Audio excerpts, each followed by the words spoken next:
You're looking at a photograph from 1897.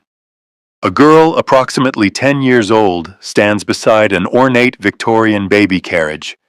She wears a simple white dress and holds the carriage handle with one hand.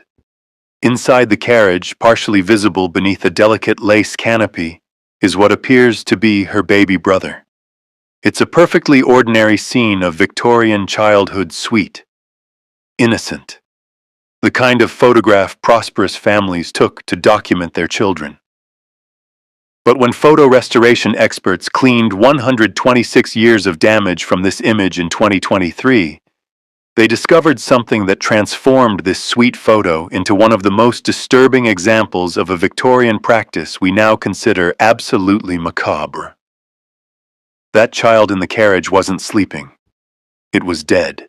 If you want to know why this family paid a photographer to pose a living child next to a dead child, and what this photograph really represents about death in the Victorian era, hit that like button, subscribe, and turn on notifications. In February 2023, the Museum of Childhood History in London received an unusual donation from a woman named Eleanor Whitmore. Her mother had passed away at 94, and while clearing out the family home's attic in Sussex, Eleanor found a small, rusted metal box hidden behind old rafters. Inside was a single photograph mounted on thick cardboard, wrapped in worn black velvet fabric.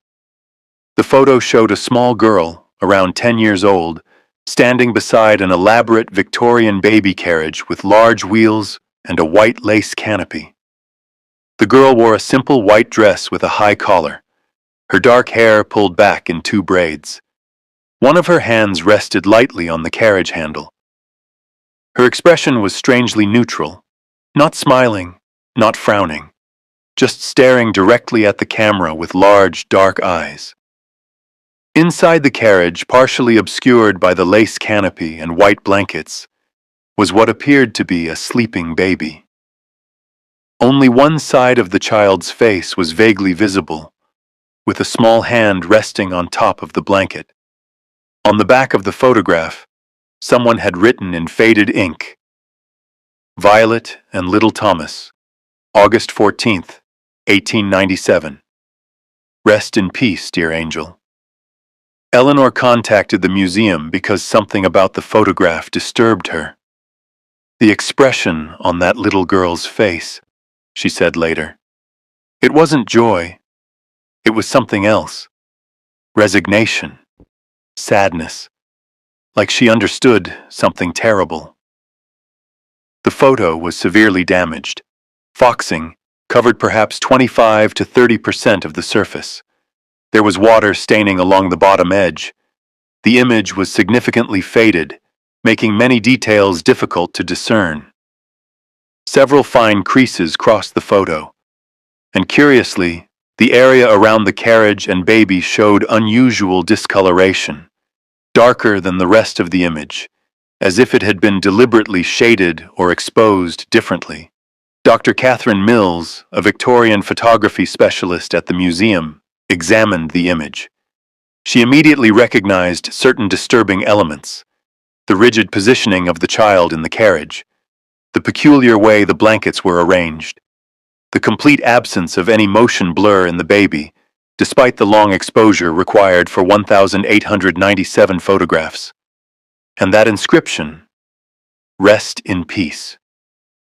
Catherine had seen photographs like this before. They were called memento mori photographs, post-mortem photos, a common but deeply unsettling Victorian-era practice where families photographed their deceased loved ones, especially children, as a final keepsake. But this photo had something different. Most memento mori photos showed only the deceased, carefully positioned and dressed. This one showed a living child beside the dead child. Catherine commissioned a full digital restoration. The restoration team worked for 8 weeks, using advanced AI software to carefully remove the foxing, correct water stains, enhance contrast, and recover faded details without losing the photograph's authenticity. When Catherine opened the restored file, Her hands went cold.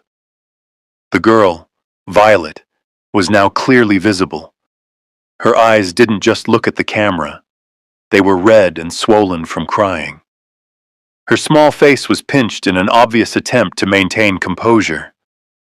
Her fingers gripped the carriage handle tightly, knuckles white with tension. Her white dress, now visible in detail, was identical to the dress on the child in the carriage, matching christening gowns. But what horrified Catherine was the baby. With the fading removed and contrast enhanced, the truth was unmistakable. Baby Thomas's face showed none of the rosy flush of a sleeping child. His skin had a waxy, translucent pallor. His eyes, which Catherine had assumed were closed, were actually slightly open, but completely glassy and lifeless. With that characteristic vacant stare of death, his small mouth was slightly open in an unnatural way.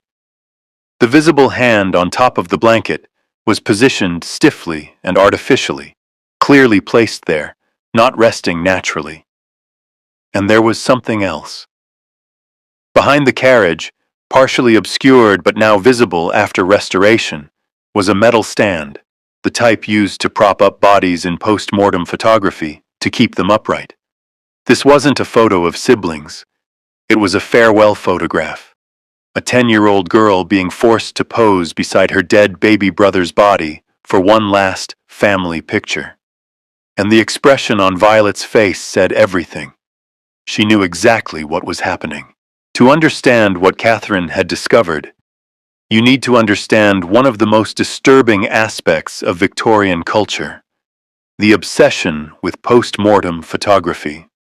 The Victorian era, roughly 1837 to 1901, saw the convergence of two powerful forces: devastatingly high childhood mortality rates and the emergence of affordable photography technology. During the 1890s, when Violet and Thomas's photo was taken, approximately 1 in 5 children died before their 5th birthday. Diseases like diphtheria, scarlet fever, measles, whooping cough, and typhoid fever killed tens of thousands of children annually in England and America. Poor families saw even higher rates. As many as 1 in 3 children didn't survive to adulthood. Child death was so common that Victorian families developed elaborate rituals around it. Mourning was a public and prolonged event. Mourning clothes, black for adults, white for children, were mandatory. Mourning jewelry made from the deceased's hair was worn. Entire rooms were dedicated to mourning. And then came photography. Invented in the 1840s and becoming increasingly affordable by the 1880s to 1890s, photography offered something no previous generation had: a way to preserve the exact image of a lost loved one. For many families, especially those of modest means, the post-mortem photo was often the only photograph they would ever have of a child. Photographs were expensive. A professional portrait could cost the equivalent of a week's wages for a laborer. Families didn't take casual snapshots of their living children. Photography was reserved for special occasions. Death, ironically, became that special occasion. An entire industry sprang up around memento mori photography, Latin for remember death. Specialized photographers advertised their services for photographing the dead. They operated 24 hours a day, because bodies needed to be photographed quickly before decomposition became visible. These photographers became experts at making the dead look alive, or at least presentable. They developed specific techniques. For infants and small children, they were often photographed in cribs or carriages, positioned as if sleeping blankets were carefully arranged to hide any stiffness. Flowers were placed in their hands. Sometimes eyes were kept open, or, more macabre still, pupils were painted onto closed eyelids in photographs to make the dead appear to look at the camera. For older children and adults, Metal stands were used to keep them upright, in natural poses, sitting in chairs, standing beside furniture, even positioned as if reading or holding objects. Some photographers specialized in making the deceased look so lifelike that viewers couldn't immediately tell they were looking at a corpse. Coloring was added to black and white photos to give cheeks a rosy appearance. Lips were painted. Hair was carefully styled. Bodies were dressed in their finest clothes. Or in the case of children, often in white baptism or christening gowns, symbolizing their innocence and their status as angels going to heaven. The most disturbing photographs were what historians call family portrait post-mortems, where living family members posed with the deceased parents held dead babies. Siblings stood beside dead siblings. Entire families gathered around a deceased child positioned in the center. These weren't considered morbid or inappropriate at the time. They were seen as beautiful, meaningful, and deeply important. Death wasn't hidden away in Victorian culture. It was front and center. Children were expected to participate in death rituals, to view bodies, to understand mortality from a young age. In America, the practice was equally common. The Library of Congress and Smithsonian Institution have thousands of post-mortem photographs in their archives. Major cities had multiple photographers specializing exclusively in this work. Sears catalogs of the 1890s sold special posing stands designed specifically for photographing deceased children. By the 1890s, when Violet and Thomas's photograph was taken, post-mortem photography had become a standardized industry with specific conventions, pricing structures, and artistic styles. But it was also beginning to decline. By the early 1900s, as photography became cheaper and more common, families began taking photos of living children regularly. Medical advances began slowly reducing childhood mortality rates. Cultural attitudes toward death began shifting away from elaborate public displays and toward more private grief. By the 1920s, post-mortem photography had largely disappeared in Western culture, becoming something shameful and hidden rather than commemorative and beautiful. But for families like Violet's in 1897, it was still the norm. And that's what made the photograph so disturbing. After the initial restoration, Dr. Catherine Mills contacted Dr. James Harrison, a forensic pathologist and expert in Victorian medical practices at Oxford University. She needed professional analysis of what the photograph was actually showing. Dr. Harrison examined the restored image for 5 days, focusing specifically on the physical evidence of death visible in baby Thomas's appearance. His findings were deeply unsettling. The baby's skin tone. The restoration had revealed a distinctive waxy, grayish-white pallor consistent with post-mortem livor mortis, the settling of blood. Living, sleeping babies have pink or rosy skin, especially in the face. Thomas's skin showed the unmistakable translucency of death. The eyes. While initially appearing closed in the damaged photo, the restoration showed Thomas's eyes were actually slightly open, exhibiting what pathologists call tache noire, or black spot, a darkening of the exposed portion of the eyeball that occurs within hours of death. The eyes had a flat, glassy appearance with no light reflection, the doll's eye look characteristic of deceased individuals. The mouth, slightly open in an unnatural position, showing the beginning of jaw relaxation that occurs after death as muscles lose rigidity. Living, sleeping babies either have mouths fully closed or fully open. This partially open position was consistent with post-mortem positioning. Body positioning. The baby's body showed no natural movement or settling into the blankets. Living babies, even sleeping, create depressions in soft surfaces and show some variation in position. Thomas was positioned rigidly, with blankets arranged specifically to hide the unnatural stiffness of rigor mortis. The hands. Thomas's visible hand showed a waxy appearance and unnatural positioning, clearly placed by someone rather than resting naturally. The fingers showed slight curling consistent with early post-mortem changes. Environmental clues. The metal stand visible behind the carriage was a post-mortem posing stand, manufactured specifically for this purpose by companies like EB and EC Kellogg in Hartford, Connecticut. These stands had adjustable arms with clamps to hold bodies in position during long photographic exposures. Dr. Harrison's conclusion. Based on visible post-mortem indicators, I estimate this infant had been deceased for approximately 2 to 6 hours when this photograph was taken. This time frame would have allowed for the body to be washed, dressed, and positioned, while still maintaining enough flexibility for posing before full rigor mortis set in. Catherine then examined the photograph's technical aspects with photography historian Michael Torres. They discovered several telling details. The exposure time. Based on lighting conditions and photographic technology of 1897, this image would have required approximately 5 to 8 seconds of exposure time. During this period, the photographer would remove the lens cap, count the seconds, then replace it. Notice how Violet shows slight motion blur around her edges, her dress hem, her hand on the carriage. This is normal for a living child trying to remain still for 8 seconds.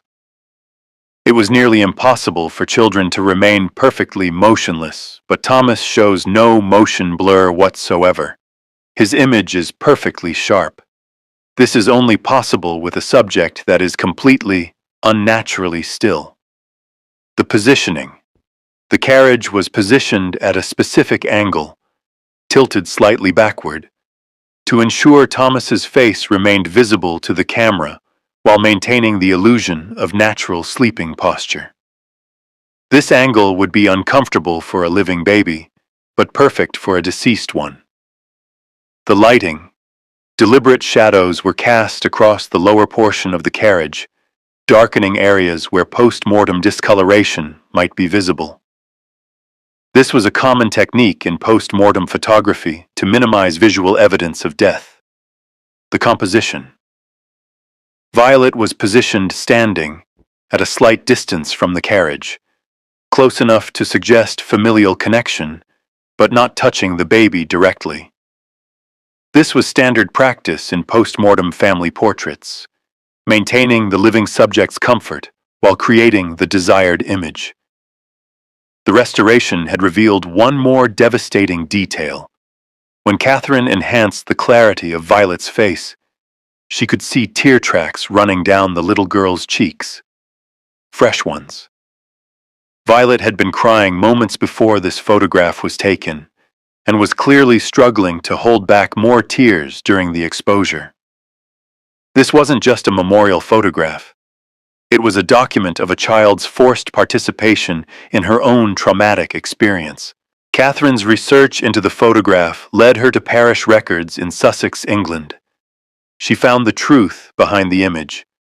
Violet Harriet Ashford was born on March 3, 1887. To William and Elizabeth Ashford of Lewes, Sussex. William was a shopkeeper of modest means, not wealthy, but respectable middle class. Elizabeth was a homemaker. Thomas Edward Ashford was born on February 12, 1897, making him exactly 6 months old when he died on August 14, 1897. The cause of death, recorded in the parish register, infantile cholera, acute. This was a common Victorian-era diagnosis for severe diarrheal illness in infants, often caused by contaminated milk or water. In the summer of 1897, a cholera outbreak swept through several English towns, killing dozens of infants and children. Thomas died on a Friday morning. The photograph was taken that same afternoon. Catherine found something else in the records. A detailed invoice from J. Whitmore and Sons Photography Services, Lewis, dated August 14, 1897. Post-mortem photography service. Infant portrait in carriage with sibling, £2, 5 shillings. Preparation of deceased, infant for photography, 10 shillings. One mounted photograph, gilt frame, 15 shillings. Additional viewing copies, 3, 8 shillings total, £3, 18 shillings. This was an enormous sum, equivalent to roughly $500 in today's money. It represented nearly a month's income for a shopkeeper like William Ashford. But Catherine found something that explained the desperate expense. Thomas was William and Elizabeth's only son. They had lost 3 previous children in infancy, all boys, between 1888 and 1893. Violet was their only surviving child besides Thomas. When Thomas died at 6 months, it meant their family line, their surname, would likely die out in Victorian culture. This was devastating, especially for a man of William's modest social standing. A son represented legacy, continuity, future security. The photograph wasn't just a memorial. It was proof that the son had existed. Evidence of the family line, however briefly. Catherine discovered something else. A letter, preserved in the East Sussex Record Office, written by Elizabeth Ashford to her sister Margaret on August 20, 1897, 6 days after Thomas's death, and the photograph. Dearest Margaret, we buried our precious Thomas yesterday. The Lord has seen fit to take him home, and we must accept his will, though my heart is shattered. The photograph has arrived from Mr. Whitmore. William insists it is a comfort, proof of Thomas's existence and his place in our family. I confess I cannot bear to look at it. The memory of Violet standing there, trying so desperately to be brave, tears running down her sweet face as she stood beside her dead brother. It haunts me. She has had nightmares every night since. She wakes screaming, saying she can still see Thomas's eyes. I tried to tell William that forcing her to pose was cruel, but he insisted she must learn to accept death as part of God's plan. She is 10 years old. She should be playing with dolls, not standing vigil over her brother's corpse. I have locked the photograph away. Perhaps someday it will bring comfort, as William believes, and now it brings only pain. Your grieving sister, Elizabeth. Catherine found one more record. Violet Harriet Ashford died in 1973 at age 86 in Brighton, never having married, never having had children. She worked as a schoolteacher for 45 years. In her will, she requested that any and all photographs of a distressing nature from my childhood be destroyed immediately upon my death. Her executor found the metal box in her attic and honored her wishes, or tried to. But Violet's niece, Eleanor Whitmore's mother, couldn't bring herself to destroy it. Instead, she locked it away for another 50 years, until Eleanor found it in 2023. Violet had spent 76 years trying to escape that photograph, and it outlived her anyway. After Catherine published her findings about Violet and Thomas's photograph in 2023, the response was overwhelming. Thousands of people contacted the museum with similar photographs from their own family collections. Images they'd never understood were post-mortem until seeing Catherine's analysis. The most significant response came from Dr. Rebecca Thornton, a child psychologist and historian specializing in Victorian childhood trauma at Cambridge University. Dr. Thornton had spent 20 years studying the long-term psychological effects of Victorian death practices on children. She'd reviewed hundreds of Victorian-era diaries, letters, and medical records documenting children's responses to participating in post-mortem rituals. Her findings were disturbing. Victorian culture believed that exposing children to death early and often would prepare them for life's harsh realities.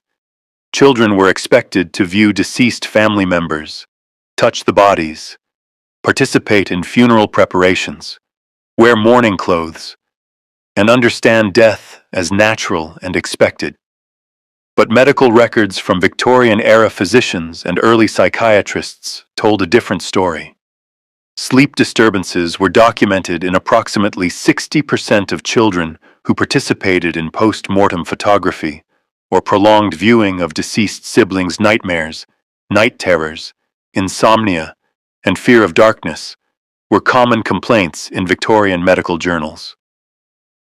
Behavioral changes including withdrawal, refusal to eat, selective mutism, and what we would now recognize as symptoms of acute trauma were frequently noted by Victorian doctors but attributed to constitutional weakness or nervous disposition rather than psychological trauma. Long-term effects were tracked in several longitudinal studies conducted by early psychiatrists in the 1920s to 1930s, reviewing adults who'd participated in post-mortem practices as children. Higher rates of anxiety disorders, depression, and what we now call PTSD were documented, though Victorian terminology described these as melancholia, hysteria, or neurasthenia. Dr. Thornton analyzed Violet's specific case. What makes Violet's photograph particularly traumatic is the forced performance aspect. She wasn't simply present at a funeral or viewing. She was required to actively participate in staging a scene, to stand still, to maintain composure, to essentially perform normalcy while standing beside her dead brother's body. The cognitive dissonance for a 10-year-old child would have been profound. She understood Thomas was dead, but she was being required to pose as if this were a normal sibling portrait. She had to suppress her natural grief response, crying, fleeing, expressing horror, and instead present a calm, acceptable face for the camera. This type of forced emotional suppression during traumatic events is now recognized as one of the most damaging aspects of childhood trauma. It teaches the child that their authentic emotional responses are unacceptable, that they must perform for adults even in their most vulnerable moments. Elizabeth's letter confirms Violet experienced nightmares, a classic trauma response. The fact that she never married or had children, and specifically requested these photographs be destroyed after her death, suggests the trauma remained significant throughout her life. Victorian parents genuinely believed they were helping children by normalizing death. They thought they were providing comfort and teaching valuable lessons, but what they were actually doing, in many cases, was traumatizing children in ways that affected them for decades. Dr. Thornton's research confirmed what Catherine suspected. Violet wasn't just a subject in a Victorian photograph. She was a victim of well-intentioned but deeply harmful cultural practices that prioritized social conventions and religious beliefs over children's psychological well-being. The photograph that seemed sweet, a girl with her baby brother, was actually documentation of childhood trauma, forced participation in a ritual that would haunt Violet for the rest of her 86 years. And there were thousands of photographs just like it, hidden in attics and archives across England and America, each one documenting a child's forced encounter with death. The Museum of Childhood History now displays Violet and Thomas's photograph with full context, alongside Elizabeth's letter and Dr. Thornton's analysis. The exhibit is titled, "The Hidden Cost of Victorian Memory When Remembrance Became Trauma." Violet never got to destroy the photograph as she'd requested. But at least now, 126 years later, her story and her pain are finally being acknowledged. That photograph from 1897 wasn't just a sweet portrait of siblings. It was documentation of a traumatic childhood experience disguised as a family keepsake. It was evidence of a culture that valued memory and ritual over children's emotional well-being. It was the moment a 10-year-old girl was forced to pose beside her dead baby brother's body, crying, terrified, holding herself together for an 8-second exposure while a photographer counted out loud. Violet Harriet Ashford, 10 years old, traumatized for life. For 126 years, damage hid the truth in her face, but restoration revealed it. Sometimes the photograph captures exactly what we shouldn't forget.